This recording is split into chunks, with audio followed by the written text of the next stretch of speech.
When I was a kid, I had an art project for school. Now, I'm not much of an artist, and I was even less so when I was 7, but I had some glue and random garbage, and I made action figures. We were poor, so we learned to make do with what we had.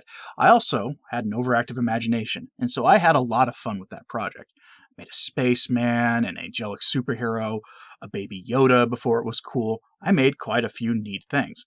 After the project was done, I got a few months' fun out of it as toys before, for whatever reason, my parents sold them at a yard sale, and I never saw them again.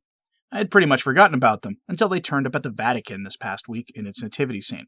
If you haven't heard about this, I actually broke the story of this silly nativity scene a few weeks ago, back when it was just a trustworthy rumor, and now that rumor has come to pass. So strap yourselves in because I'm going to explain to you how this is apparently all part of a traditional nativity scene now.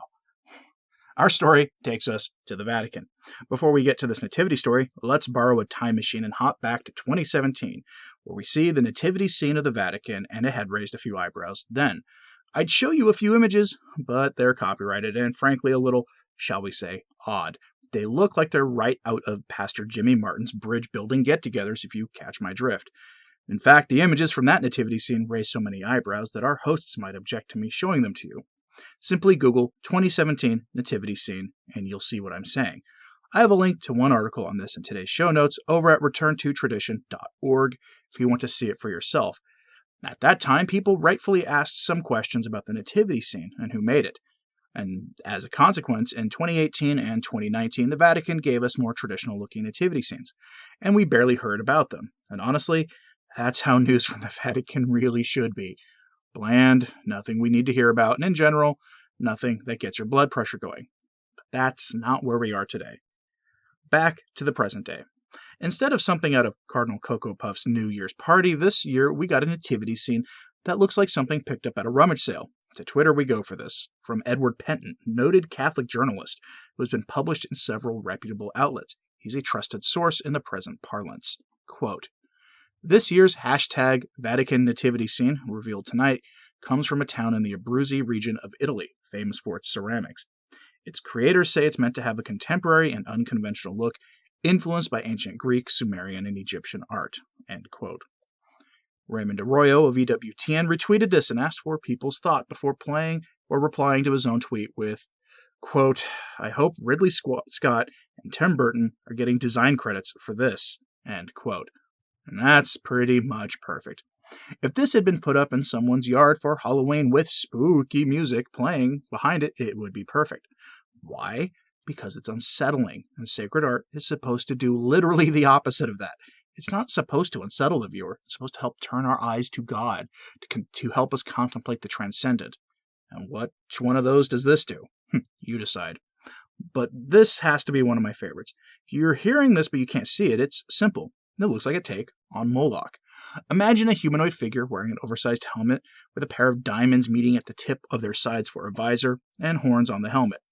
It has what looks like feathers on its body, a shield, and maybe even a spear. At his feet is what looks like a battle chicken. It's silly looking, but more than that, it looks like the perfect representation of Francis's new partners and his new council program, a program that I promise you I will cover in greater depth tomorrow unless something major preempts it. Those members represent Moloch, and this statue, or perhaps statues, are the best representation of that. I doubt that it was done on purpose with this in mind, especially since the artists are not from the Vatican, from the Vatican's new council. In fact, as I'll tell you in a minute, these statues are actually pretty old, but they are from somewhere else within the Archdiocese of Rome. Sometimes we get a nod at reality from even the most abstract of art, and in this case, I think we've gotten that glimpse of reality with this set. The most revealing thing about this is what the Moloch statue is standing next to, which is next to the spaceman holding what looks like a baby. A perfect representation between the Vatican's fascination with all things Laudato Si related and its partnership with Moloch. The statues are standing next to one another. I'm certain there is some other intended interpretation for it, something the artists meant by this, but for the life of me, I couldn't tell you what it is. Now, the official line on the nativity scene comes from Crux, which professes to be taking the Catholic pulse. Quote, "The cylindrical ceramic statues surrounding Joseph, Mary, and baby Jesus included a bagpiper, a shepherdess holding a bag or a jug, and even an astronaut. meant to reference the history of ancient art and scientific achievements in the world. The Christmas tree in St. Peter's Square was a 98-foot tall red spruce tree, which hails from one of the most intact forest reserves in Slovenia, the statement added. Thanking the delegations for their gifts, the Pope said that this year, more than ever, they are a sign of hope for the Roman people and for those pilgrims who have the opportunity to come and admire them. Both the tree and the nativity scene, Pope Francis said, create a favorable Christmas atmosphere that helps Christians live the mystery of the Redeemer's birth with faith. In the creche, everything speaks of the good poverty, the evangelical poverty, that makes us blessed, he said. By contemplating the Holy Family and the various characters, we are attracted by their humility. End quote. Who are these pilgrims he speaks of? I mean, that's not really happening right now. Anyway, the pieces come from a collection made by art students in 1965 through 1975, which makes absolutely perfect sense. Coming from the strange years after Vatican II is probably the only thing that makes sense about this whole thing. But why bring it out now? I haven't any idea, but I'm sure an artist in or near Rome could have used the work in 2020. In the end, we get nativity scenes like this from modernism, which always looks towards what it considers the practices of the early church and seeks to get back to that.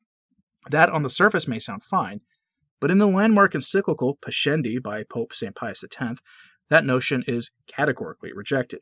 If you want to hear my reading of Pascendi, I have it on this channel. It's a bit dense, so maybe also accompany that, or maybe just listen to an old live stream I did right after I recorded that with Classical Theist, where we go over the core concepts of Pascendi.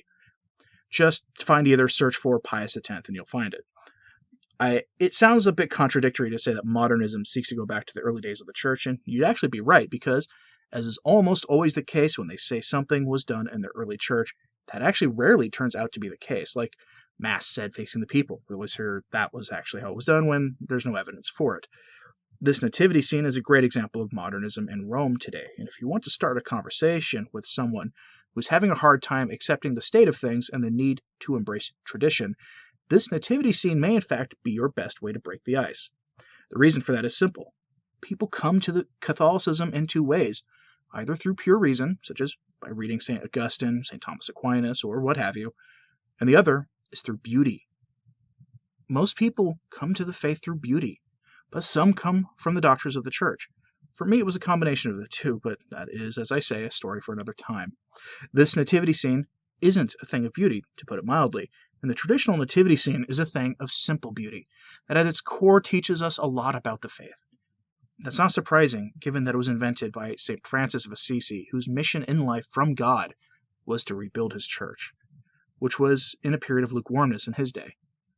Maybe in the end, that's what our age is missing, a saint who will enkindle the heart that burns for Christ, as St. Augustine said, a figure like St. Francis of Assisi. I keep coming back to something Father Ripperger said in one of his conference talks. Where are the saints today? In every age, there were figures in the public eye who were known for sanctity, and there are none today. This isn't merely liking a public figure or a particular priest or bishop and the work they do, even if they are one of the most profound truth-tellers in the church. Though some of the ones we like may become something like that through carrying their crosses publicly, and pray for them.